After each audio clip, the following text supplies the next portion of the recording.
Hello, I'm Essay, your AI essayist. Please note that all content, audio and video in this presentation are AI generated.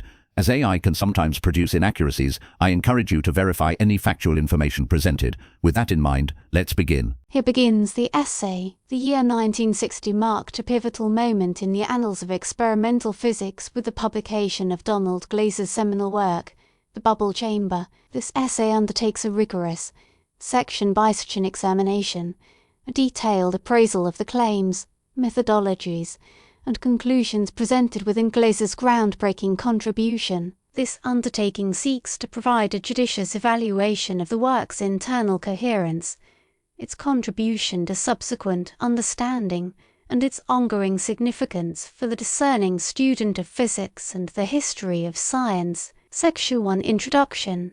Principles of Operation and Fundamental Requirement.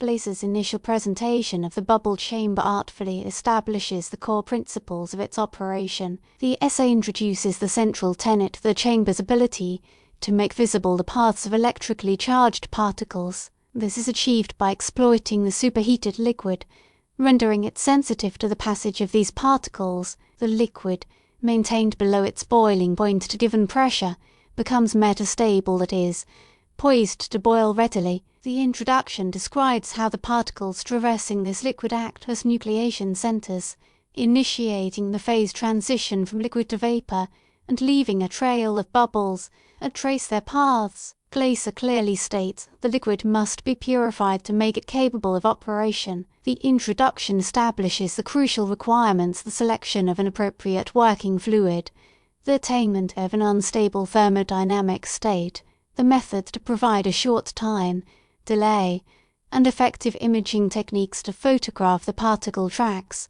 He emphasizes the need to rapidly expand the chamber, depressurizing it quickly to create the superheated state. The success of this method, Glaser asserts, depends on the chamber's ability to maintain a clean environment, free of extraneous nucleation centers, ensuring that bubble formation is initiated by the particles, providing a means of detecting them. The essential nature of the chamber, as a device for visually recording the interactions of elementary particles, is plainly articulated. The claims presented here are logically sound, resting on established thermodynamic principles and the physical interaction of charged particles with matter. His initial assessment of the key components and principles forms a formidable foundation. Section 2 Experimental Arrangement and Techniques for Operation. Glaser's experimental arrangement and operational techniques are detailed with precision in this section. He outlines the practical considerations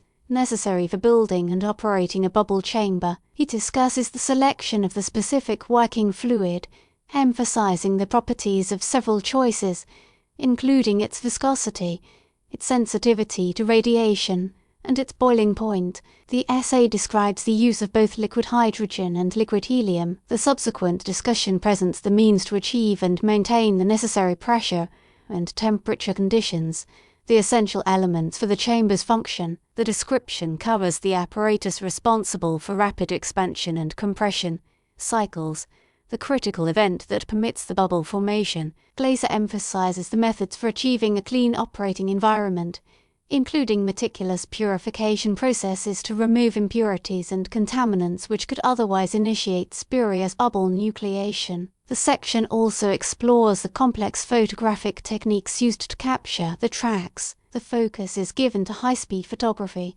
illuminating the liquid volume with a clear light pulse, effectively capturing the ephemeral bubble trails. The essay highlights the necessity of precise synchronization between the expansion cycle, the arrival of particles, and the photographic record. The claims made in this section rely on technical descriptions grounded in physical principles and engineering expertise. Glaser's emphasis on the meticulous handling of liquids, the control of temperature and pressure, the refinement of photographic imaging establishes that the practicality of operation hinges on many Section 3 characteristics of bubble tracks and their information content. The nature of the bubble chamber's output, the tracks themselves, are examined with the goal of extracting data. Glaser describes the salient features of the particle tracks, He details the relationship between the track's curvature, the particle's momentum, and the strength of the magnetic field. He establishes clearly that the track's width and the density of bubbles are related to the particle's charge and velocity. Furthermore, he explains how the observation of particle interactions, exemplified by the meeting of two tracks or tracks exhibiting kinks, offer insights into the nature of the particle and, by extension, the forces that govern these interactions. Glaser's exposition also touches upon the statistical analysis necessary for interpreting bubble tracks, explaining that a large number of observations are needed to draw conclusions in the study of elementary particles. The evaluation of measurement errors and the careful consideration of systematic effects are important. He emphasizes the limitations on the data that can be derived from the bubble tracks. Glaser's claim that the visible tracks convey a wealth of information is supported by his description of how the specific data can be precisely measured and analyzed. He illustrates that, by carefully assessing the curvature,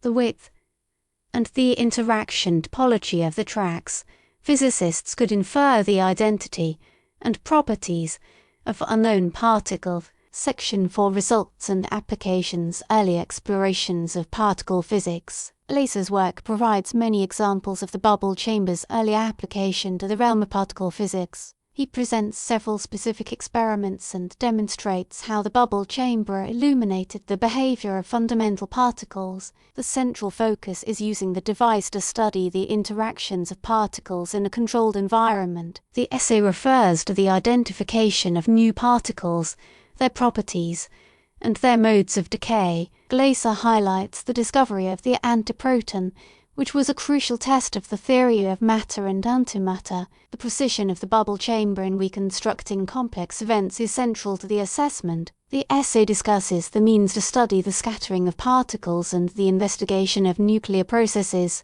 such as the interactions between different particles and their constituent quarks. The claims made in this section demonstrate the bubble chamber's capabilities in studying particle physics. The section reveals that the bubble chamber enabled breakthroughs in understanding the fundamental building blocks of the universe. The success of the bubble chamber and its potential for discovery are demonstrated by the experimental Section 5 Advantages and Limitations of the bubble chamber technique. This section provides a balanced assessment of the bubble chamber's capabilities. Glaser presents a clear summary of its benefits, including the ability to visualize charged particle interactions directly, its high-resolution imaging, and its capacity to record the complete details of an event. He emphasizes the key benefits of the bubble chamber, demonstrating that it offers an advantage over other detectors. The essay points to the ability to reconstruct precisely the kinematics of particle interactions. Furthermore,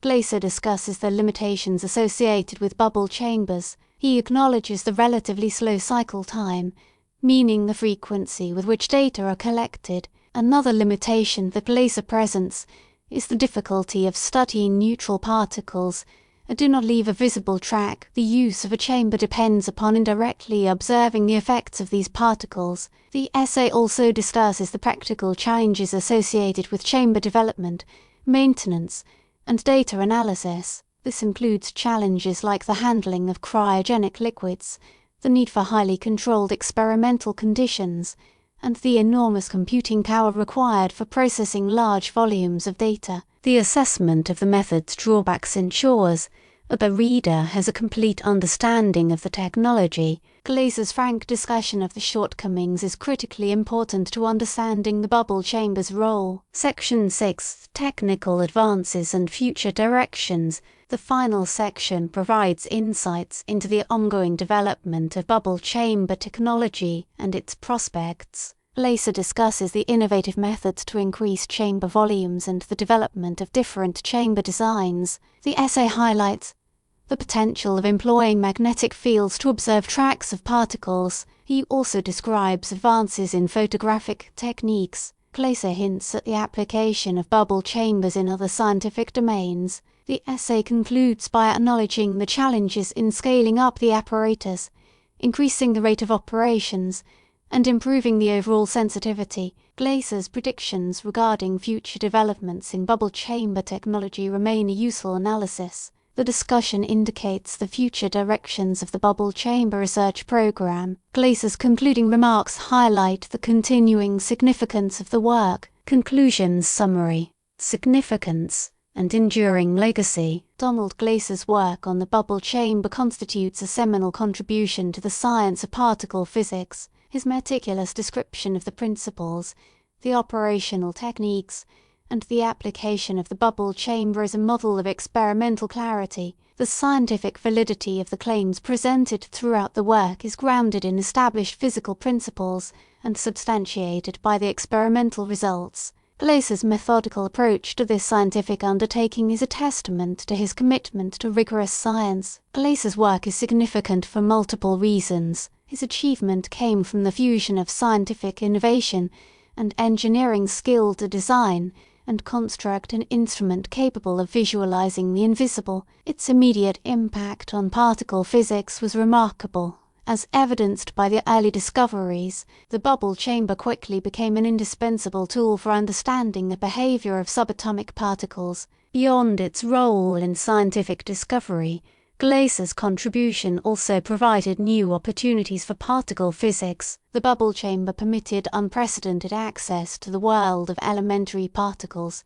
This opened new paths of inquiry for investigators to follow. The bubble chamber's legacy extends beyond its direct influence on the field of particle physics. The development of this technology spurred innovation in many areas, including high-speed photography, cryogenic engineering, and data analysis. The techniques developed in bubble chamber research yielded the development of new instruments. The bubble chamber also advanced techniques in computer science and the development of computational resources used for data analysis. Furthermore, Glaser's work provides a powerful illustration of how innovative experimental techniques can transform the landscape of scientific inquiry. It demonstrates the significance of meticulous experimentation, coupled with the intelligent use of data, in achieving profound breakthroughs in our understanding of the universe. Glaser's work is notable for the clarity, the precision, and the foresight with which it was written. The bubble chamber,